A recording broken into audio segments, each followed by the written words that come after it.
7 Subtle Signs of Insecure Attachment in Children. Introduction. Think about that moment when your child falls and scrapes their knee, and instead of running to you, they just sit there and quietly pull themselves together on their own. Most parents brush this off. Oh, an independent child. Isn't that a good thing? Maybe. Or maybe it's a sign of something deeper about your child's connection with you. Hi, I'm Angela. I've spent years working with children and families, trying to understand the invisible bonds that shape how children grow, feel, and relate to the world. And today, we're talking about something that isn't discussed enough.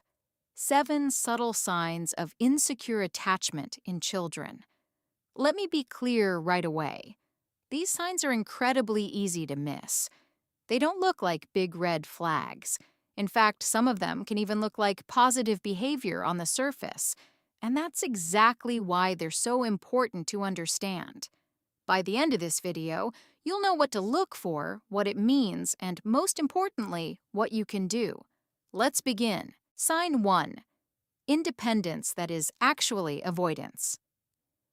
Let's start with our first sign, and this one surprises a lot of parents. When a child is hurt, scared, or overwhelmed, what do? A securely attached child's response is almost automatic. They come to you. They run, reach out for a hug, search for your face in a crowd. This isn't weakness. This is exactly what healthy attachment looks like. It means they trust you. They know you are their safe place. But here's where it gets complicated.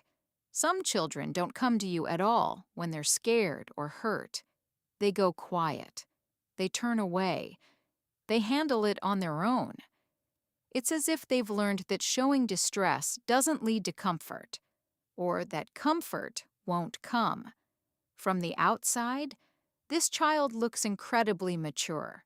Parents often say they're so self-sufficient, or they never make a fuss. And while these can genuinely be personality traits, when this becomes a pattern, especially in young children, it's worth paying attention. Because at 3 or 5 years old, they're not supposed to be emotionally self-sufficient. They're supposed to lean on us. That's not a flaw in their character, that's biology. And when they stop reaching for you, it often means they've learned somewhere along the way that reaching doesn't work. Sign 2. No reaction or extreme distress. When you leave. The second sign is about what happens the moment you walk out the door, and it can show up in 2 completely opposite ways. Let's first talk about what secure attachment looks like. When a securely attached child sees their parent leave, for example, when you drop them off at daycare, they might get upset, cry a little, cling to your leg. That's normal. What matters most is that they're able to recover after you leave. Within a few minutes, they go back to playing, trusting that you'll return. Insecure attachment shows up at the extremes. On one end, no reaction at all. The child doesn't notice you leaving. They don't look up. No tears, no reaching, nothing. It looks like independence, but in a very young child, emotional flatness can mean they've almost stopped expecting comfort from you. On the other end, inconsolable distress. This child falls apart when you leave and cannot be comforted by the caregiver, no matter what they try. The distress doesn't settle. It lingers. While some separation anxiety is completely healthy when it becomes overwhelming and unmanageable every single time, it's the attachment system going into overdrive. Both extremes are telling you the same thing, just in different ways. I don't feel safe enough to handle this. Sign 3. Little or no reaction. When you return. Now let's move to the third sign, which is often even more striking. What does your child do when you come back? Think about it. After any separation, picking them up from school, coming home from work, walking back into the room. What happens? In a securely attached child, there's a reconnection. It doesn't have to be dramatic, but there's something. A smile, running toward you, wanting to show you what they're doing, climbing into your lap. They're genuinely happy you're back, and they show it.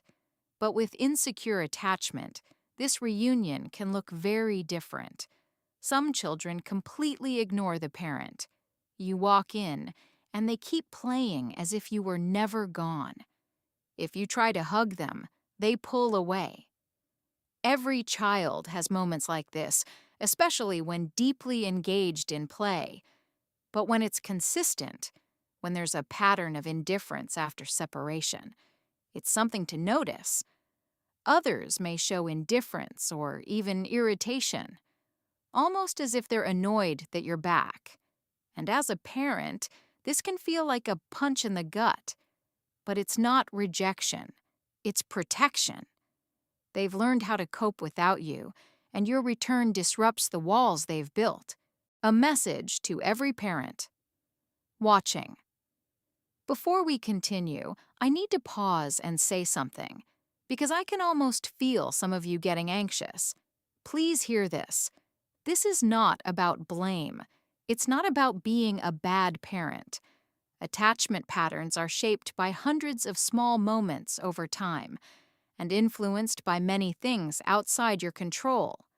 Stress, illness, life circumstances, your child's temperament. None of this is a judgment of you. And the most important thing I want you to hold on to is this. Attachment can be strengthened at any age. The brain, especially in early childhood, is incredibly adaptable. Even if you start later, consistent and responsive care makes a real difference. Here are 3 simple things you can start today. Respond to your child's needs, not perfectly, just consistently. They need to learn that when they reach for you, you'll be there. Follow their lead in play. Let them choose the activity. Let them take control in those moments. This tells them, you matter, I see you. Create predictable routines, bedtime rituals, morning check-ins, after-school snacks together.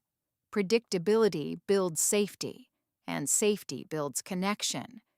You don't need to overhaul everything. Small, consistent moments are the building blocks of attachment. Call to action. Speaking of practical tools, I've created a free guide for parents just like you. It's called Guide Name, and it walks you through the most common phrases parents say every day, ones that sound supportive but can actually send the wrong message, and gives you simple, effective alternatives that truly build connection. The link is right below this video. Download it, keep it on your phone, share it with your partner. It's completely free and genuinely helpful. All right, let's get back to the signs. Sign 4. No preference for you over strangers. The 4th sign, and this one can feel unsettling once you know what to look for. In a securely attached child, the parent is what researchers call a secure base. The child explores the world, but does so knowing you're there. When something feels uncertain or scary, they turn to you, not just anyone. Securely attached children show a clear preference for their parent. They seek you out when hurt. They look for your face when something exciting happens. Even if they warm up to strangers, there's still a noticeable difference in how they respond to you versus others. But in some children with insecure attachment, that preference becomes blurred or disappears. They may seek comfort from a stranger just as easily as from you. They may climb into a new person's lap within minutes with the same ease they show with you. On the surface, people call this friendly, and sometimes it is. But when a child doesn't show a stronger bond with their primary caregiver than with a stranger, it suggests the attachment system isn't functioning as it should. It may mean the child has learned to seek comfort wherever it's available, because their primary source hasn't consistently felt safe. Sign 5. Exploration patterns, too clingy or too independent. The fifth sign is about how your child moves through the world, quite literally. Watch a securely attached child at a playground or in a new environment. They go out, explore, try new things, but they check back. They make contact. Maybe they run back for a quick hug and then head off again. That back and forth, that's the attachment system working perfectly. You are their anchor, and because you're steady, they feel free to explore. Insecure attachment disrupts this balance, and again, shows up in two extremes. The clingy child never leaves your side. Every new situation triggers panic. They can't tolerate losing sight of you. Play dates, school drop-offs, new places. Everything feels overwhelming. This isn't just shyness. The fear of losing access to you is so strong that exploration feels impossible. Then there's the other extreme, the child who seems to need no one. They enter a new space and never look back. They don't check in, don't seek reassurance, don't seem to notice whether you're there or not. We may admire their confidence, but true security looks like freedom with connection, not just freedom. Sign 6. Not sharing experiences. The sixth sign is subtle and often overlooked. Think about what a securely attached child does when something exciting happens. They find a cool bug in the garden. They draw a picture they're proud of. They learn something new at school. What do?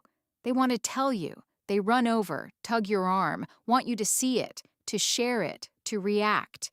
This urge to include you in their world, that's attachment in action. It says, "My joy is bigger when I share it with you."